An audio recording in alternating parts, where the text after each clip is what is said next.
에나쌤입니다. 올해 2018년도 시험을 본 지가 벌써 2달이 지났네요. 2달이 지났는데 아직도 마음이 아프고 슬프고 힘들어하시는 선생님들 너무 많았던 것 같아요. 정말 마지막으로 용기 내서 올해 다시 한번 도전해보려고 하는데 이제는 실패하고 싶지 않아요. 어떻게 하면 될까요, 선생님? 개념서를 모두 다 씹어 먹어버리며 씹어 먹어서 제가 다 외워버리면 합격할 수 있을까요? 라는 그런 질문들 많이 하셨었어요. 그래서 오늘 이 영상은 우리 선생님들과 함께 앞으로 우리가 1년 동안 공부를 할 때 다시는 실패하지 않는 가장 합리적이고 가장 똑똑한 공부를 하는 방법 함께 찾아가보기 위해서 오늘 이 영상 준비했습니다.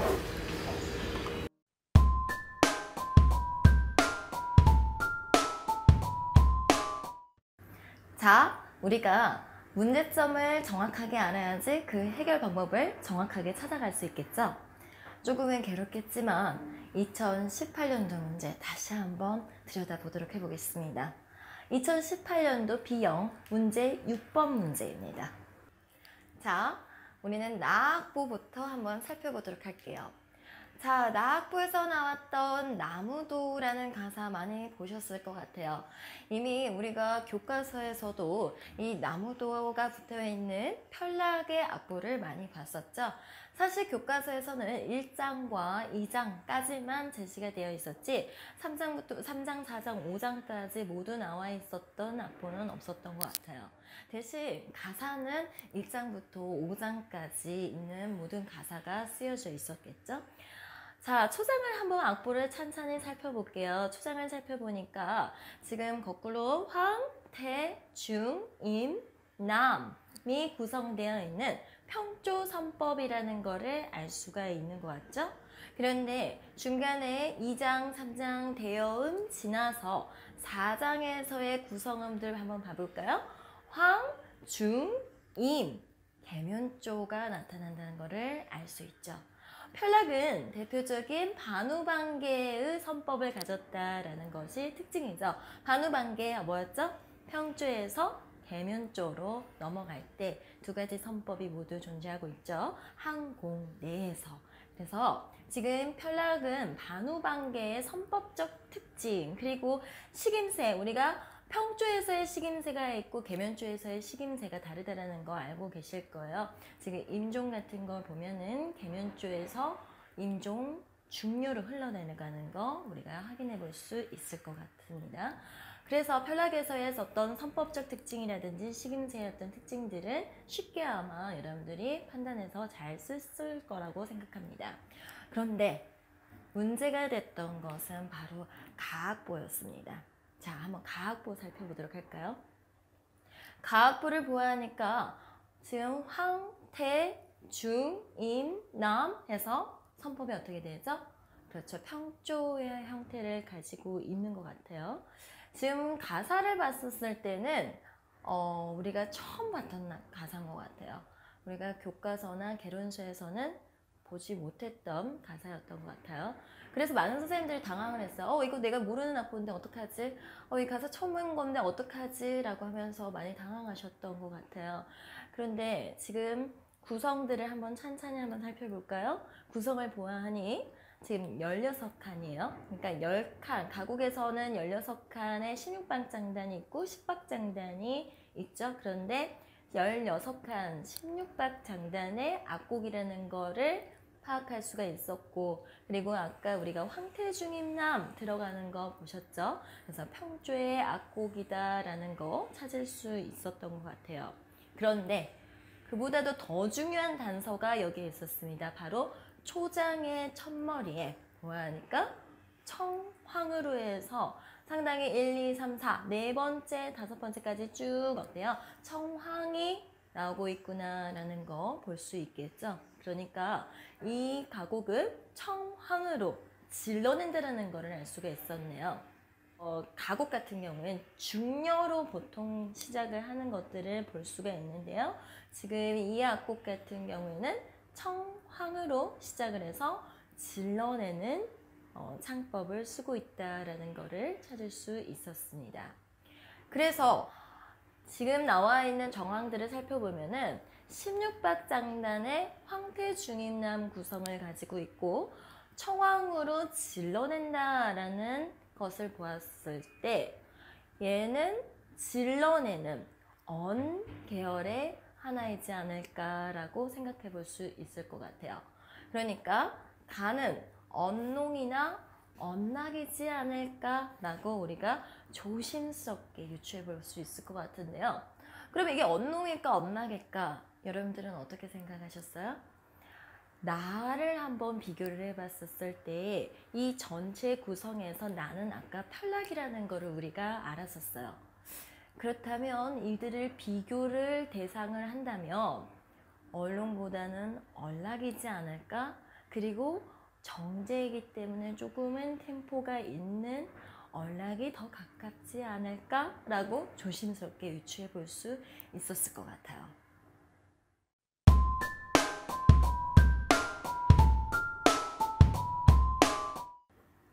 자, 그래서 우리가 물론 언락이라고 유추를 하기는 했지만 사실 이 악보에서 언의 모든 특징을 담고 있던 것은 아니었던 것 같아요. 왜냐? 자, 우리가 지금 언락이라고 했었을 때 그 언이라는 특징은 지른다라는 것도 있겠지만은 가사의 자수가 늘어난다. 그래서 장단이 늘어난다라는 그런 특징도 포함하고 있죠. 언락의 기본 장단이 어땠었을까요? 언락의 기본 장단이라기보다 우리는 가곡의 기본 장단이라는 걸로 한번 생각해 볼 텐데요.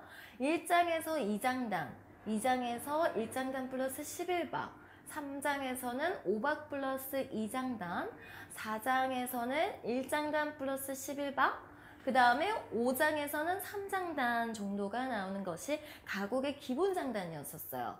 그런데 언락 같은 경우에, 언시리즈 같은 경우에는 가사의 자수가 어디에서 중간에 늘어나면서 3장이나 혹은 5장에서 장단이 늘어난 형태가 되어야 된다라는 거였어요. 자, 그렇다면 우리는요, 진짜 언락의 모든 형태가 나와 있는 악보를 한번 살펴보도록 할게요. 자, 지금 언락의 정간보 악보가 나타났는데요. 지금 보시다시피 초장부터 해서 5장까지 모두 나타나는 악보입니다. 초장이 지금 앞에서 봤던 기본형 장단 그대로 가지고 있는 것 같고요. 그 다음에 2장을 보아하니까 1장단 플러스 11박, 그 다음에 3장은 어땠었어요? 기본형 장단 어쨌나요? 5박 플러스 2장단 형태가 기본형이었는데 지금 이거는 굉장히 많이 늘어난 형태로 보여집니다. 보니까 5박 플러스 5장단까지도 늘어난 것 같은데요. 그리고 나머지는 기본형 장단하고 같아요. 그러니까 지금 이 악보에서는 바로 3장이 많이 가사 자수가 늘어났구나. 그러면서 또 어떻습니까? 장단의 수도 늘어났구나 라는 거를 알 수가 있었고요. 또 하나 초장을 보아하니까 어떻습니까? 역시 지릅니다. 그렇죠. 그래서 언의 두 가지의 특징이 모두 만났네요. 이거는 완벽한 언락이라고 볼 수 있었는데 우리 시험 문제에서는 안타깝게도 어때요? 가가를 보아하니 초장, 2장, 3장까지만 나왔던 거예요. 3장도 어떻습니까? 3장도 기본형 장단의 어떤 형태였던 5박 플러스 2장단까지만 나왔지 그 이유는 나오지 않아서 이게 늘어난 건지 아니면 여기서 끝인 건지 4장, 5장은 나오지도 않았으니까 5장이 늘어나는지는 우리가 알 수도 없는 거였고요. 그래서 안타깝게도 이 가곡에 대한 언의 정보가 완전하게 100% 다 나오지 않는 상태에서 우리는 이게 언락이지 않을까라고 유추해봐야 됐던 문제였던 것이죠. 이렇게 시험 문제는 어떻습니까? 100%의 정보를 모두 다 가르쳐주는 것이 아니에요. 요즘 시험 트렌드가 그런 것 같아요. 100%의 모든 정보를 가르쳐주고 이걸 뭘까요? 라는 질문은 절대 던지지 않아요. 약 한 7, 80% 정보를 던져주고 전체 구성에서, 문제에서, 작성 방법에서 그리고 비교가 되는 악보를 통해서 전체 구성을 통해서 이거를 유추해 보세요 라는 문제로 나오는 경우가 많더라는 겁니다. 자, 그렇다면 우리는 유추한다 라는 거 굉장히 중요할 것 같은데요. 이 언락이 많이 틀린 이유가 악보를 몰라서 절대 그게 아닙니다. 바로 언 시리즈에 대한 정확한 개념을 몰랐기 때문이에요. 이 개념을 알았어도 우리는 유추 능력이 생겼었을 텐데 이 정확한 개념을 모르는 상태에서 출발을 했기 때문에 처음 본 가사에 매우 당황했던 거죠. 그렇다면 이 언에 대한 거 우리는 어떻게 준비를 했었어야 됐었던 걸까요? 바로 기출문제에서 확인을 했었어야 됩니다. 기출문제 언이 나왔었나 라고 생각해보면 사실 언의 시리즈는 2018년도에 처음 나왔던 문제예요. 어머? 그러면 어떻게 언락이나 언롱을 준비했던 걸까? 라고 한다면 자, 2007년도 기출문제 한번 보도록 할게요. 2007년도 기출문제 확인해 보도록 합니다.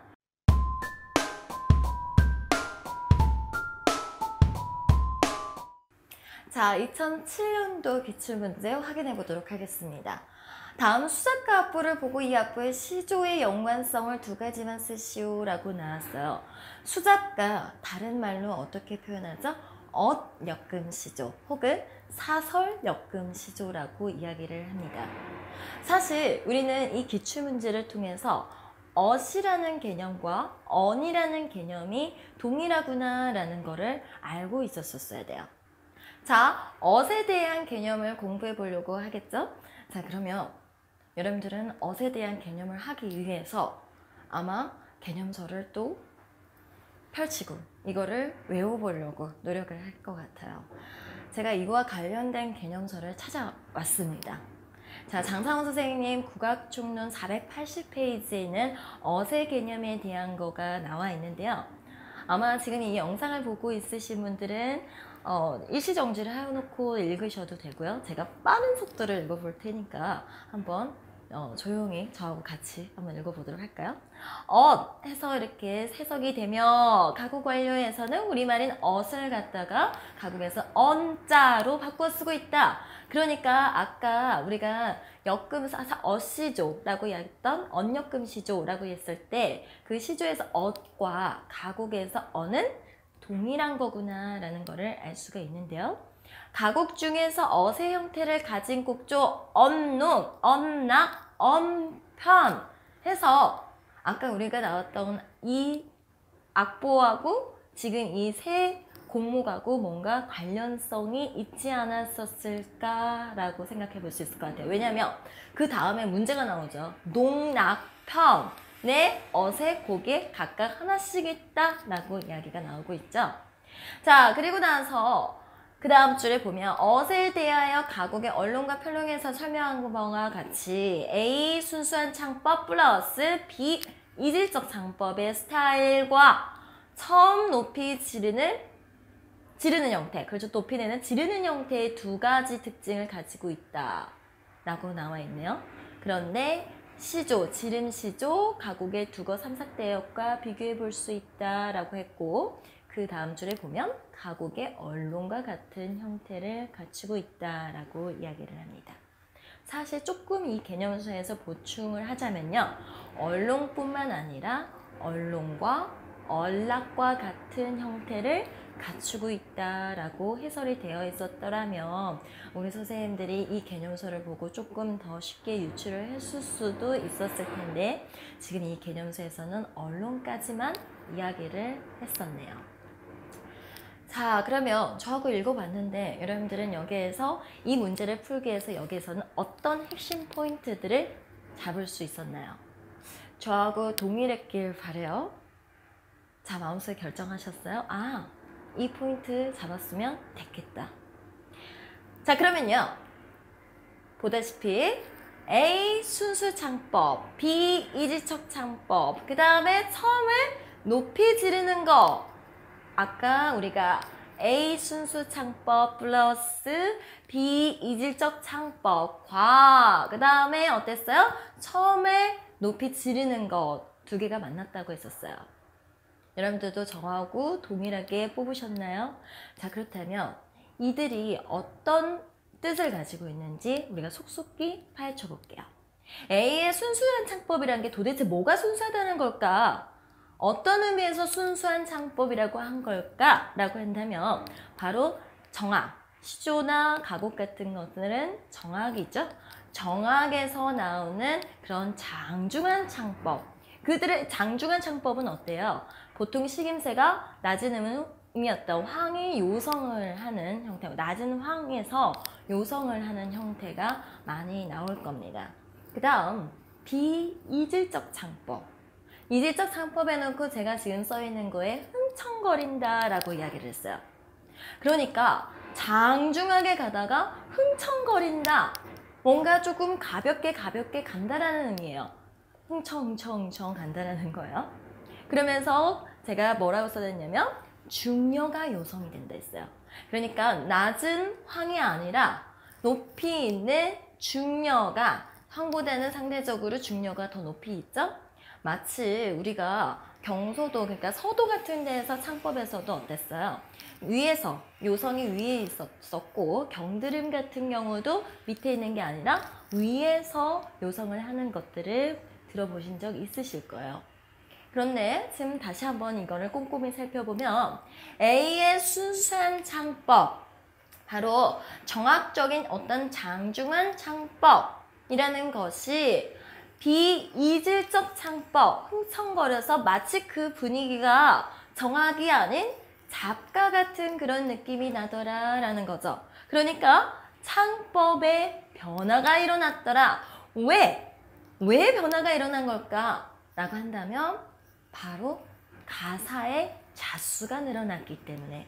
그렇죠. 우리가 동창할 때는 어때요? 가사의 자수가 얼마 없기 때문에 장중하게 소리를 뻗어낼 수 있었다라 한다면 가사가 많으니까 흥청흥청 가는 형태로 진행이 되더라는 거예요. 가사가 많다, 가사의 자수가 많다라는 특징은 음악적 특징이라기보다도 문학적 특징이라 볼 수 있겠죠. 바로 사설이 늘어났다라는 의미를 가진 거기 때문이죠.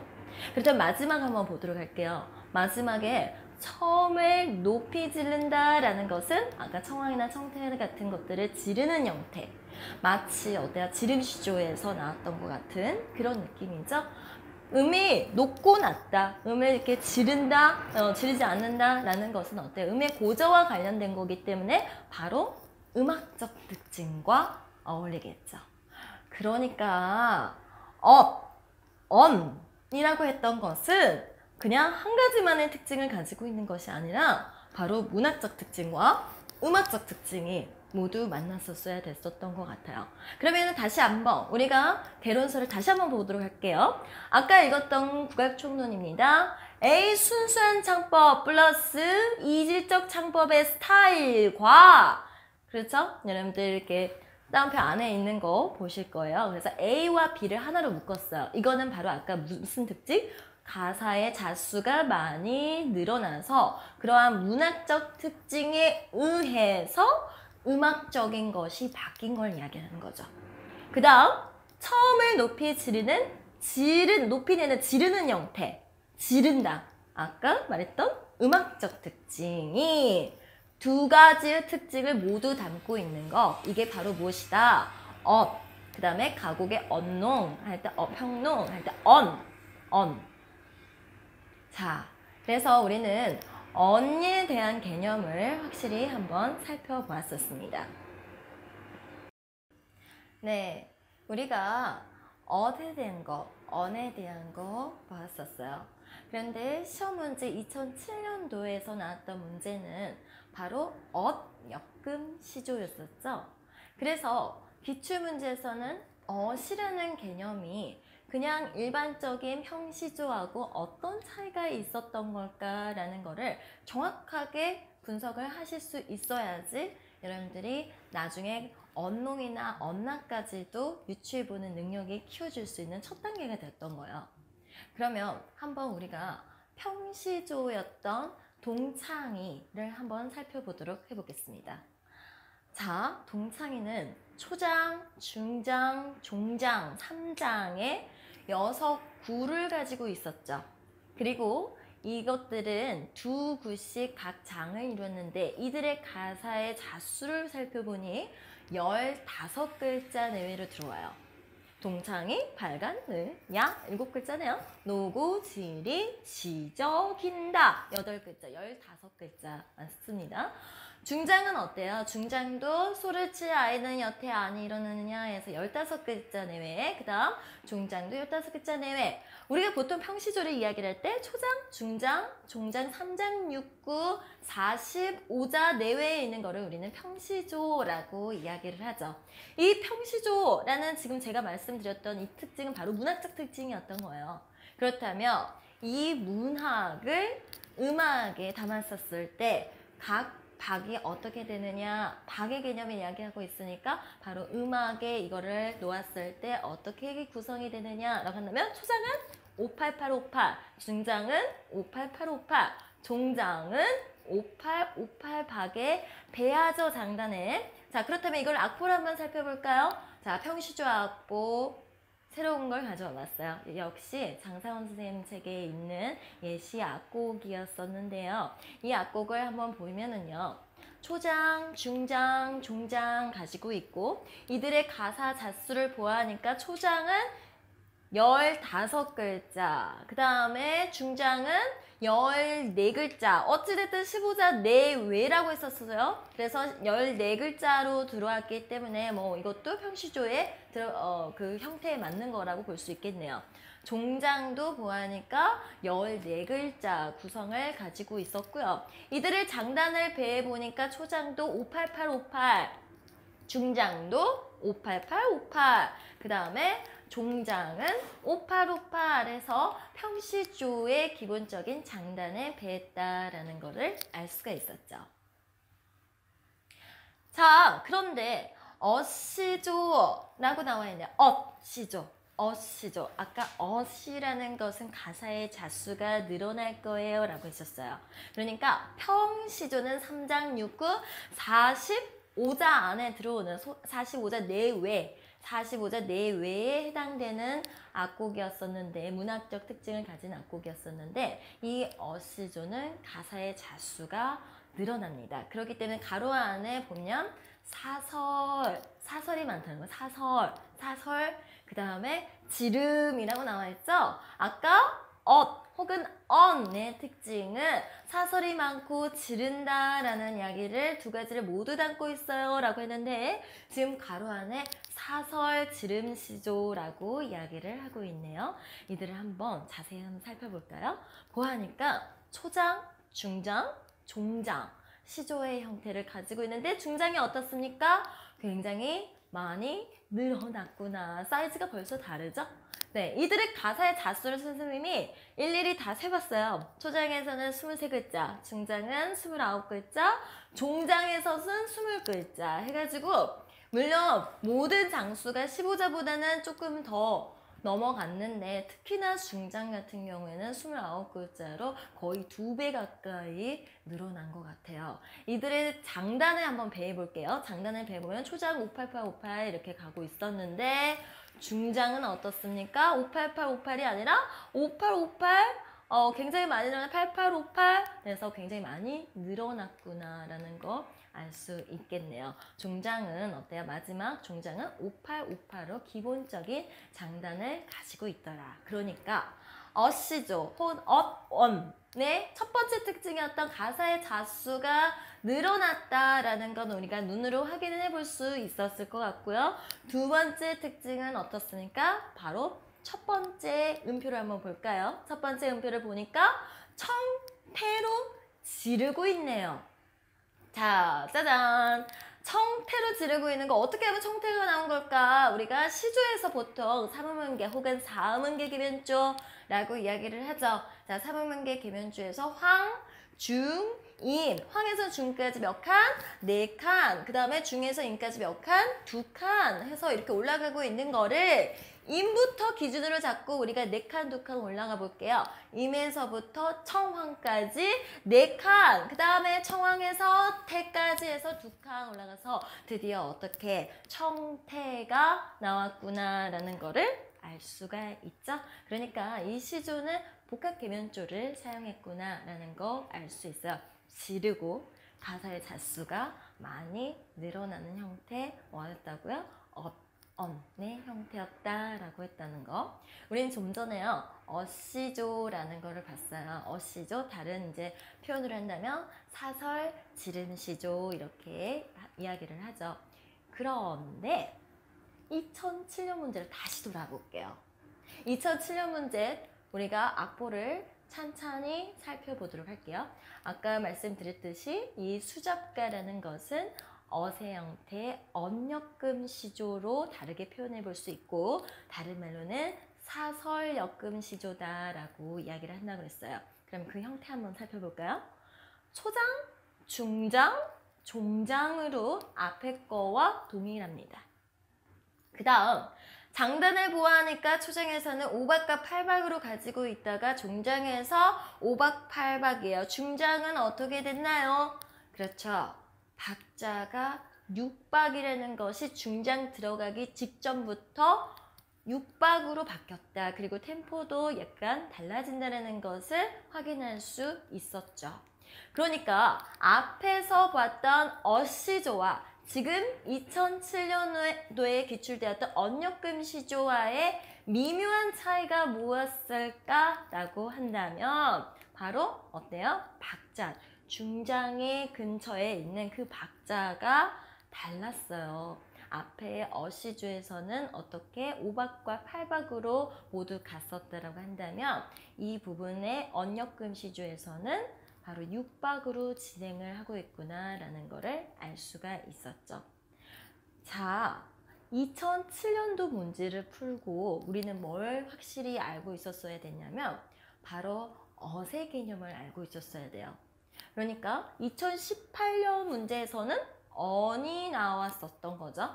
어은 2007년도에 나왔었던 거고 어시조로, 가곡에서는 그게 동일 개념인 언의 형태를 해서 나왔었잖아요. 그래서 이때 2007년도 때 어세 개념을 정확하게 알고 있었더라면 우리는 언에 대한 개념까지도 정리가 되지 않았었을까라는 거고요. 그 다음에 두 번째는 바로 이 어시조와 언역금시조, 기출문제가 언역금시조였었죠. 언역금시조와 어시조의 그런 차이점을 비교 정리해보는 거가 필요했었다라는 거죠. 그래서 아마 이렇게 두 개의 악보를 두고 초장과 중장과 종장이 동일한 형태를 가지고 있었는데 이들의 차이점이라고 한다면 중장에서 가사의 자수, 늘어난 자수를 어떻게 처리했느냐. 말하자면 어시조는 5박과 8박으로 해서 장단의 수를 늘렸었고요. 그 다음에 언역금시조는 6박의 형태, 마치 잡가처럼, 그래서 수잡가예요. 잡가처럼 이렇게 박자가 변했구나. 박자가 어떻겠다고요? 변했구나 라는 것이 차이점이라고 볼 수 있죠. 그래서 이렇게 공통점과 차이점을 이렇게 정리해 볼 수 있을 것 같아요. 공통점은 3장이다, 지른다, 그 다음에 중장의 가사가 길었다, 그 다음에 식임새가 중요하라고 써놓은 이유는요. 우리가 아까 중장에서 늘어난 자수의 가사는 어때요? 이렇게 묘성이 주항이 아니라 중요로 이렇게 올라오더라라고 말씀을 드렸었죠. 그 다음에 차이점이라고 한다면 어시조라고 하는 것은 박자 변화가 없어요. 박자 변화가 없다는 것은 5박과 8박으로 계속적으로 진행을 한다는 이야기인 거고, 그 다음에 언역금시조라고 나온 것은 아까 6박으로 박자가 변했다라고 이야기를 했죠. 그래서 이들이 관련이 되는 것이 가곡에서 얼락과 얼롱과 유사하게 되는 것이 바로 앞에서 이야기했던 어시조, 사설 지름시조와 해당이 된다라고 볼 수 있겠고요. 박자가 중간에 변한 거. 그러니까 가곡에서는 16박 장단이 기본 장단이었는데 10박 장단으로 변할 수도 있죠. 왜? 가사의 자수가 많은 거는 10박 장단으로 되어 있는 것들이 있죠. 그래서 10박 장단이 나오는 것이 바로 언편인데 이 언편이 바로 언역금시조와 관련성을 두고 있다라는 거를 알고 계셔야 될 것 같습니다.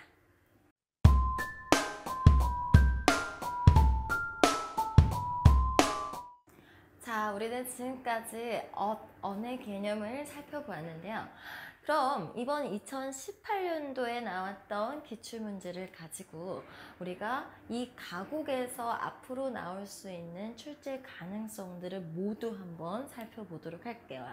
작성 방법에서 보면은 뭐라고 했냐면은 선법이라는 장단, 선법, 그리고 뭐 식임새 이런 이야기들이 나오고 있죠. 이게 바로 앞에서 음악적 특징들을 쓰라고 하는 거를 이 작성 요건, 그러니까 장단이나 선법이나 식임새 이런 것들을 가지고 한번 써라, 서술을 해라 라고 이야기를 했던 거예요. 우리가 음악적 특징이라고 했을 때 뭐 선율적 특징이라든지 그 다음에 뭐 식임새 장단의 특징 뭐 이런 여러 가지 음색의 특징도 있을 수 있겠네요. 그래서 그런 특징들을 이야기해 볼 수 있는데 첫 번째 선율에서는 선법, 바로 여기에서는 대표적으로 반우반개, 이미 나악보를 설명을 할 때 반우반개에 대한 특징과 그에 따른 식임새를 써봐라 라는 거가 문제에서 나왔던 거고요. 그 다음에 장단에서는 원래 가곡에서는 기본 장단에 대한 건 몇 번 나왔었어요. 그런데 이번 시험 문제에서는 대여음까지 포함을 해가지고 문제를 물어봤던 거가 문제가 조금은 더 진보가 되었음을 알 수가 있네요. 그 다음에 이 장단에 따른 말붙임새도 우리가 한번 생각해 볼 수 있는 문제인데 아직 나오지 않은 것 같고요. 그 다음에 형식, 그 다음에 음색, 그리고 연주 형태 등을 물어볼 수 있을 것 같은데 이거를 한번 우리가 본격적으로 한번 자세히 한번 봐볼게요. 반우반개에서 나올 수 있는 문제가 뭐가 있을까라고 한다면 이미 이번에 기출되었던 편락이라는 거가 뭐 다시 나올 수도 있겠고 그 다음에 그거 말고 이제 우리가 반우반개 스타일의 환계락이라든지 계락이라든지 평론 같은 거 이야기해 볼 수 있을 것 같습니다. 자, 평론에 대한 것은 이미 이렇게 기출 문제에서 보았었던 것도 있어요. 그래서 지금 뭐 문제에서 작성 방법에서 평론을 기준으로 해서 써라 라고 했던 거가 재작년 시험 문제에서 나왔었던 거였죠. 그 다음에 지금 이거는 서한범 국악통론에서 나왔던 건데요. 서한범 선생님 책에서 보면은 반우반개 이야기를 하면서 마지막 줄 한번 보시겠어요? 가곡 중에서 계락이나 편론 같은 것도 지금 이렇게 해당이 되더라 라고 해서 앞에서 반우반개를 설명을 하면서 이렇게 평론과 계락 이야기까지 같이 하고 있음을 알 수가 있었네요. 환계락 악보는 이미 교과서에서도 아마 여러분들이 보셨을 것 같고요. 그래서 반우반개가 만약에 다시 주민이 돼서 나온다고 하면 대악보 기억해야 될 것 같습니다.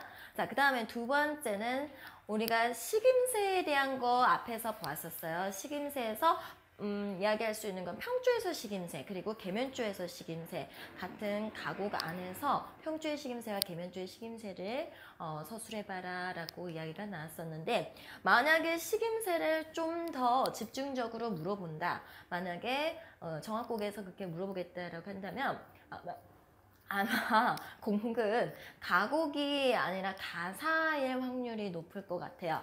자, 가사에서 어떻습니까? 민소각적인 요소와 정학적인 요소가 모두 포함되고 있죠. 그런데 이 민소각적인 계면줄 식임새와 정학적인 계면줄 식임새가 어떻느냐라는 거를 부분적으로 이렇게 표기를 해놓고 이들의 식임새를 물어볼 수 있을 확률도 있죠. 보통 민소각적인 식임새라고 한다면 어때요? 민소각 계면줄 식임새에서 미라하고 도시에서 꺾는 위청에서 아래쪽으로 꺾어서 내려가는 형태들이 많죠. 그런데 정학곡 계면줄에서는 어떻습니까? 이 시가 라와 어때요? 그 간격이 장의도의 어떤 간격보다는 더 좁은 간격으로 자재성, 이걸 자재성이라고 표현한다는 것도 들어보셨을 거예요. 이렇게 좁은 간격으로 연주가 되는 형태의 식임새를 가지고 있더라라고 볼 수 있겠죠. 그거 말고 이제 장단에서는 장단의 구호를 쓰는 거에 대여음을 포함하는 것까지 이야기를 하고 있는데요. 이미 기출문제에서는 이렇게 장단을 몇 박에 쌍을 치느냐, 고를 치느냐, 편을 치느냐라는 걸로 해서 반주법에 대한 거가 이미 기출이 된 적이 있었고요. 이 장단이 나오면 항상 따라 나오는 것이 바로 말붙임새이죠. 그래서 1박에 4박에 이렇게 말붙임새를 붙인다 이런 이야기. 그러니까 고를 연주하는 곳에 말붙임새를 붙이죠. 이미 기출문제로는 시조가 나온 적이 있었어요. 시조가 이렇게 1박과 4박, 1사, 6박에 이런 식으로 고를 치는 위치에 말이 붙여지는 형태가 2012년도에 나왔었네요. 그러면은 가곡도 충분히 나올 수 있을 것 같죠? 자, 그 다음 음색에서는 어단 성장의 개념, 어단 성장 개념을 깔끔하게 뭐 한 줄로 쓰시오, 뭐 이런 문제 요즘 대세죠. 어단 성장에 대한 개념, 이런 것들이 음색적 특징을 또 물어볼 수 있을 것 같고요. 그 다음에 형식의 특징이라고 한다면은 바로 지금 기출문제 되었던 가학보나 나학보 모두 확대 형식이에요. 그렇죠? 그런데 3장 이하의 가사가 확대된 모습을 보여주지는 않았기 때문에 확대 형식 자체를 물어보는 거는 아니었던 것 같아요. 만약에 이 문제에서 형식의 포인트에 두어서 줌인을 해서 물어본다 한다면 확대된 형식이 어떻게 가사의 그 처리를 어떻게 했느냐.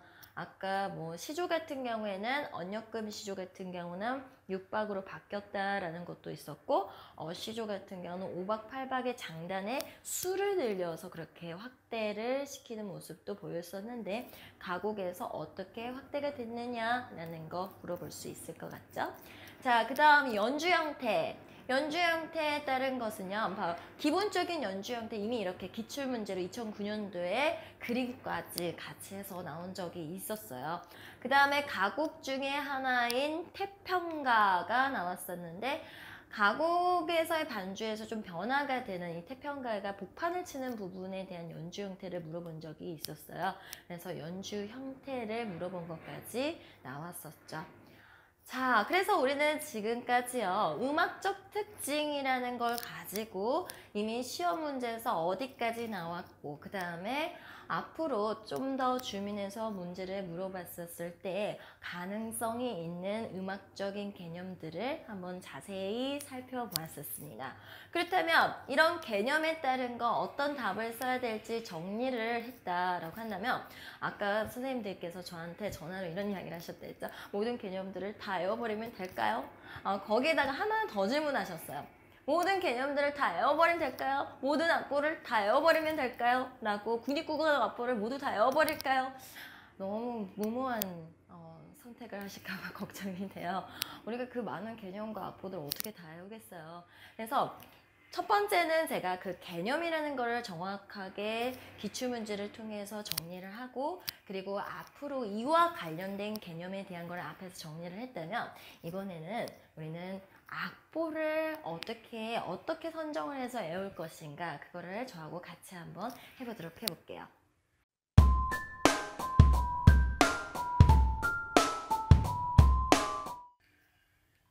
자, 첫 번째 악보에서는 이번에 이제 기출되었던 얼락과 그 다음에 이와 관련된 우락 한번 같이 묶어봤습니다. 이번 시험에서도 그렇지만은 요즘 시험의 트렌드가 그래요. 가와 나를 비교해보면서 물어보는 문제가 많더라라는 걸 알 거예요. 그러니까 이 문제들의 특징은 뭐예요? 거의 비슷한 어떤 공통적 부분도 있고 미묘하게 차이가 나는 부분도 있다라는 거거든요. 그래서 같은 장르 안에서 혹은 장르가 다르더라도 비슷한 그러니까 음악적인 특징에서 비슷한 부분 혹은 공통적인 부분들 그리고 차이가 나는 부분들을 세밀하게 비교를 해보는 거가 필요하더라라는 겁니다.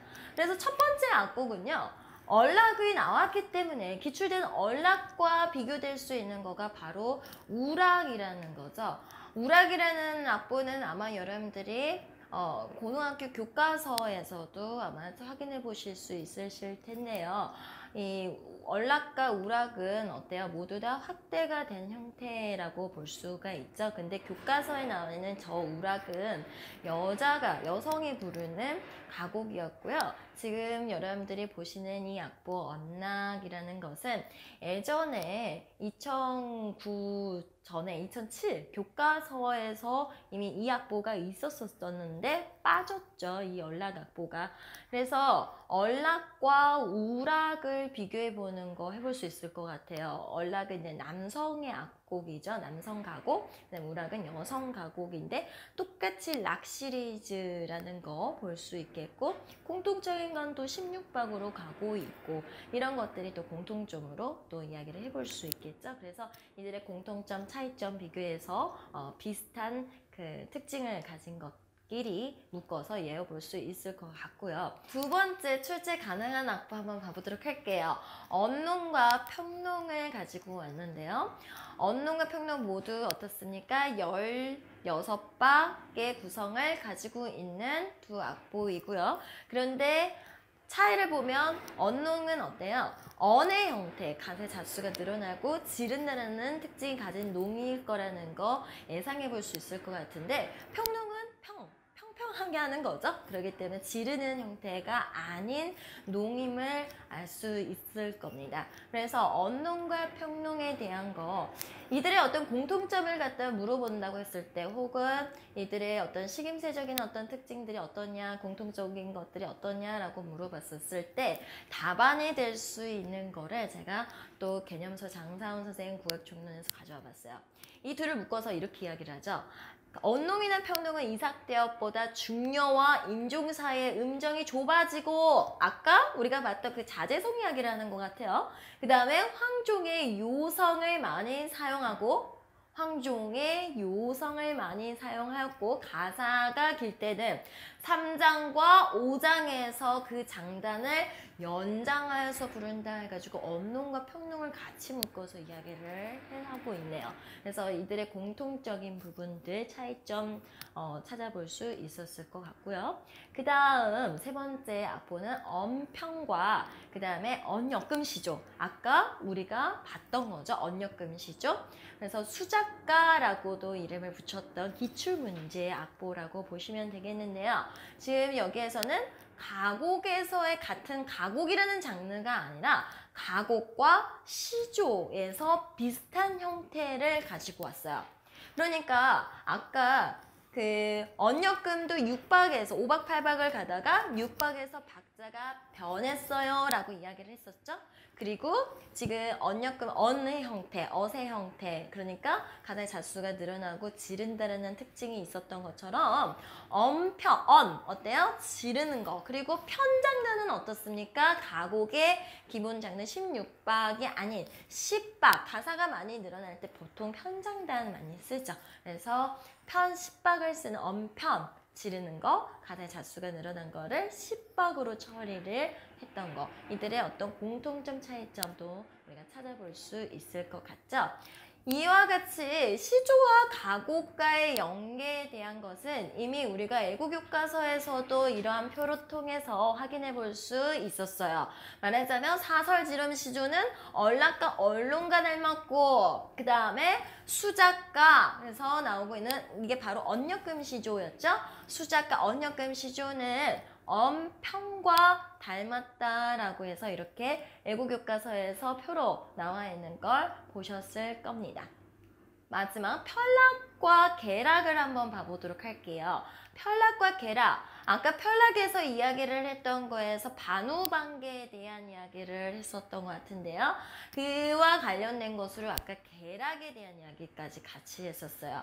그러면 편락과 계락 보니까 차이점이라고 한다면은 장단에서 약간의 차이가 10박과 16박으로 차이가 있다라는 거가 보여지고 있고요. 그 다음에 이들이 평조와 계면조 모두 담고 있지만 계락 같은 경우에는 계면조에서 평조로 진행이 되는 모습이 보여집니다. 그러니까 아까 편락은 평조에서 계면조로 갔다면 계락은 계면조에서 평조로 진행을 한다는 것이 차이점이겠죠.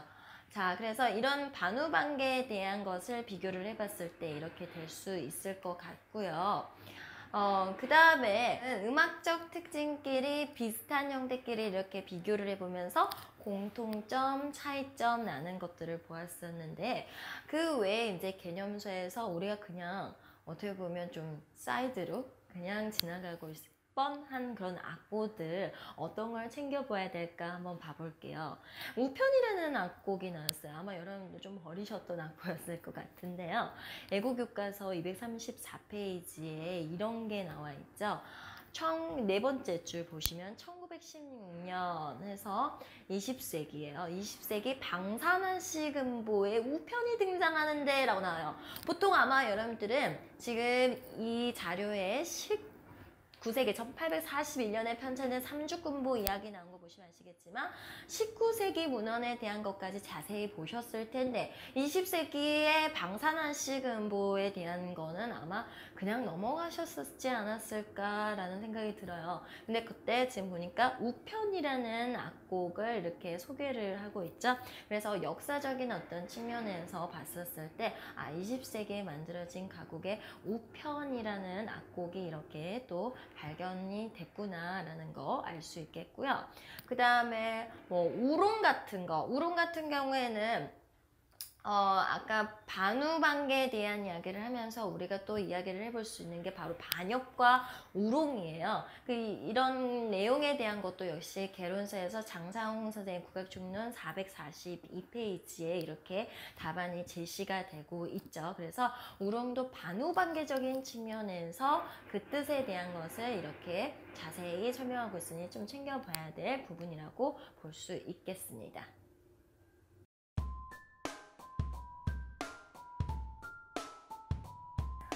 네, 오늘 영상을 마지막으로 도전하려는 우리 연기 있는 선생님들께 꼭 도움이 되는 팁이었으면 좋겠어요.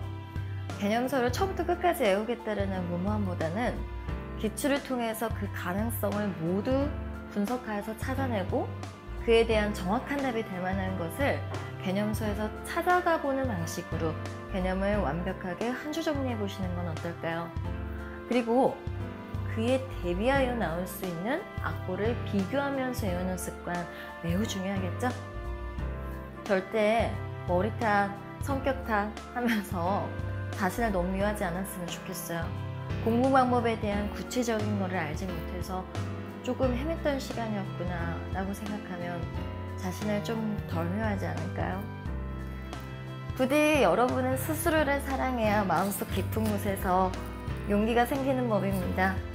전국에 계신 우리 음악 인고 선생님들, 용기 있는 인생의 파이팅입니다.